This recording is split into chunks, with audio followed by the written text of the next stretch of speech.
some of the retailers are getting wrecked in today's session after Kohl's and JCPenney both posted disappointing quarterly numbers. Let's bring in our retail detail panel to discuss everything retail.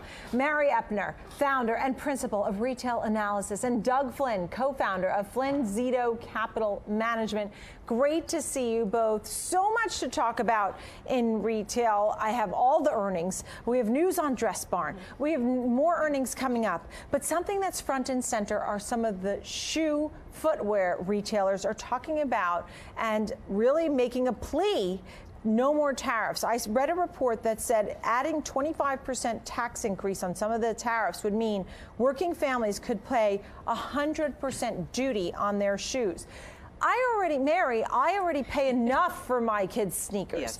I mean, is this ridiculous at this point? It would be devastating to the retail business, particularly in light of the fact that we will be going into the holiday season, in a few months. Holiday meaning like back to school and then the actual holiday, Christmas. And so these goods are done. They're on their way. And so, yes, this would be a big deal because It's not like the retailers have a plan B to manufacture these goods from somewhere else. So it has to be absorbed by somebody. What are your thoughts? We're talking Nike, Adidas, Under Armour, Foot Locker. These all are some huge retailers that can really be hit hardest. So I wonder how much of that is going to be priced in early because the supply chain, you might have a year's worth of supply ahead of you before they have to think about what are they going to do with sourcing it to maybe another country. So let's get to some of the ones that we're talking about today. So, Mary, why don't you break down? I mean, we saw Home Depot, which same-store sales were soft. They had the lumber deflation that they faced. Kohl's, JCPenney. I mean, both of those have gotten hit hard in the market today. Yes, I'm actually, in spite of getting hit hard, I am very positive about Kohl's going forward. They tend to really try to do different things with the customer, and they have also just signed a deal with Fanatics, which I think is phenomenal because it's about licensed team merchandise, and that Fanatics business is quietly doing an enormous business, and Kohl's has the exclusive deal. Plus, Kohl's has partnered with Amazon on making, returns available at Kohl's, which I think can be great for the holiday season. So I'm actually more positive about them than I am JCPenney. Doug, what are you thinking when we read some of these reports? First of all, Dress Barn is another one, right? It's basically shutting down at 650 stores. Yeah. It's no surprise to see that, not because it's Dress Barn, but because of the trend that we've been seeing. In fact, it's been at a record pace of store closings. Does it surprise you when I say that over 6,000 have shut down in the USA in 2019 store closings as the behemoth of Amazon continues on? That's definitely the Amazon effect.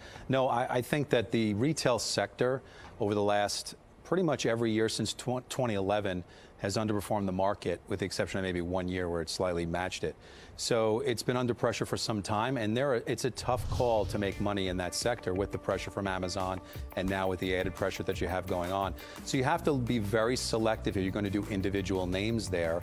And certainly as a sector, it's not one that is going to be a leader or has been a leader. So, those types of things, and that pressure is going to continue, except for the firms that really step it up with technology and figure out a way to get to Amazon's game, like a Target or somebody like that. One name, Doug, that you mentioned that has potential upside is Nordstrom. They're coming up with the earnings for this company.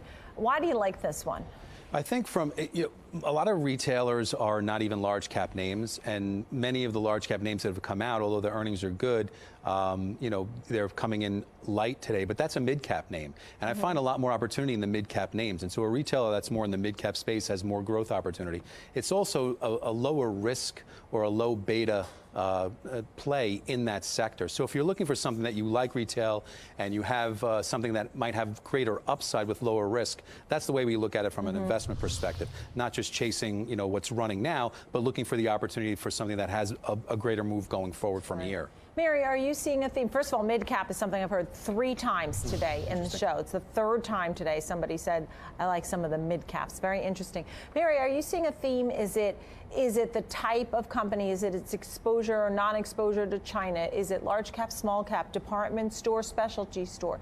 What do you see some strength in or weakness? I really go to themes. And my biggest themes where I've seen the strength is skate and streetwear and surf brands and athletic, licensed team merchandise, discounted home goods, and cosmetics and fragrances. Those have been the big categories that have performed well for spring. So can you name some names in those groups? Yes, so that we have a better understanding? I really like, in terms of off-price, especially in home, I love TJ Maxx.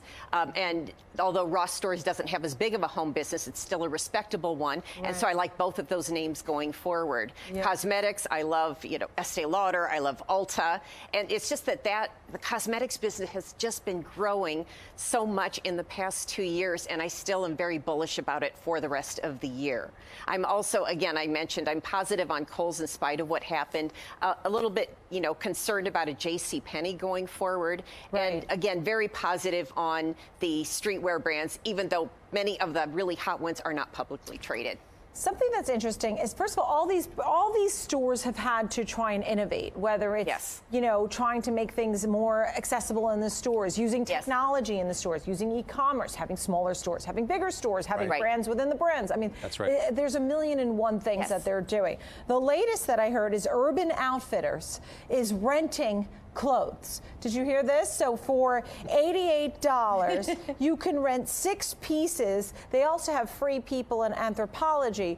But is this desperation? Are these stores doing what they have to in order to compete? Doug, what are your thoughts? I mean, is this innovative and great ideas, or are they struggling to the end? I think they're trying to find their niche the only way you're going to survive, unless you're going to go head-to-head with Amazon, is to come up with something that separates you from the rest. And a company like that really probably has downward earnings momentum, needs something to make a difference, and needs a catalyst to have the stock move forward. Otherwise, they're going to have deeper problems. That stock is not necessarily one that I think, maybe these are good things that'll stick, but they're all trying different things. Who's opening a women's only store? Who's trying different things to just make it somewhat of a difference to compete? And I think it can definitely help, but it's going to squeeze their margins a little bit, and that's part of the problem. If you're looking at it from an investment perspective, you don't want the margins to get squeezed. You want them to actually be moving in the right direction, and that's the headwind that they have. Right. Do either of you have any thoughts on some of the upcoming ones? Right. So Target, Lowe's, L Brands, VF Corp, Ross Stores, Deckers, Best Buy, Foot Locker, Buckle, and Hibbett are all this week. Mary, do you have any thoughts on any of those? I really I'm sure you have a lot of thoughts. Yes, I do. Let's pick one. Okay, so Ross Stores. I put them in the same category as TJ Maxx. They're doing so much right, and they are expanding without a lot of people realizing how much they are. So profitable, very positive on that. L Brands, cautiously optimistic on that. The consumer confidence in that brand has sort of waned in the past year, but still a very strong brand. I like Foot Locker as long as they don't get hit with tariffs. Doug, last thought? So with Target, they're one of the few firms that seemingly are going to have year-over-year earnings per share growth. Almost everybody else has it going the opposite direction. So I would really look at those earnings when it comes out, and see if they actually beat their estimates. That's a good sign for the whole industry. If it doesn't, then I'm even more concerned. Last question. You get one answer quick. Confidence in the consumer. The consumer confident or dead? Huge confidence. Confidence? Confidence. So you're feeling like they're still out there? I am, as long as we don't have any major shakeups. Yes. Thank you to our retail panel. Thank you. Mary Epner, founder and principal of Retail Analysis. Doug Flynn, co-founder of Flynn Zito Capital. Thank you both for being here with us on the watch list. I will see you tomorrow at 1 p.m. Eastern Time right here on the TD Ameritrade Network.